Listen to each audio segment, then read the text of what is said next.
হে everyone, চলে আসলাম আর একটা নতুন ভিডিও নিয়ে।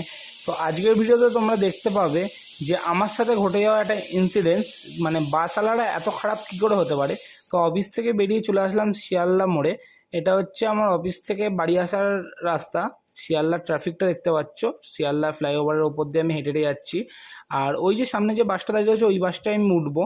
তো আমি তোমাদের ভিডিও দেখানোর জন্য আবার বাসটাও দেখিয়ে দিলাম। তো এই যে বাসটা, মানে এত জঘন্য কন্ট্রাক্টর আমি আগে দেখিনি। বাসটা হচ্ছে যেহেতু আমার বাড়ির ওখানে যাবে লেখাও রয়েছে, আর ও বাড়ি ওখানেই যায়, কিন্তু আমাকে রাস্তার মাঝখানে বাসটা এইভাবে ছেড়ে দেবে আমি ভাবতে পারিনি। বাসে করে আমি যাচ্ছি, প্রথমে তো আমি জানতাম না যে বাসটা আমাকে রাস্তার মাঝখানে ছেড়ে দেবে। আমার বাড়ির অ্যাড্রেস লেখা রয়েছে, যার কারণে আমি বাসটায় উঠে পড়লাম। তো বাসে প্রচণ্ড ভিড়।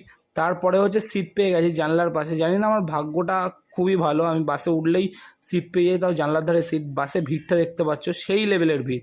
এইরকম ভিড় বাসে উঠতে আমার ভালো লাগে না, তাও কী করবো, বাড়ি আসার জন্য উঠতে হবে। তো দেখতে পাচ্ছ আমাকে বিশ্ববাংলা গেটের এখানে নামিয়ে দিয়েছে। বাসটা আমাকে আর নিয়ে গেল না, কেন হচ্ছে বাসটা বলছে আমি আর যাবো না, এতটাই। কিন্তু ওদের যে রুটটা, ওরা ওই রুটটা ফলো না করে ওরা অন্য একটা রুটে যাচ্ছে। তারপরে আমি একটা বাইক ট্যাক্সি বুক করলাম, করে বাড়ি চলে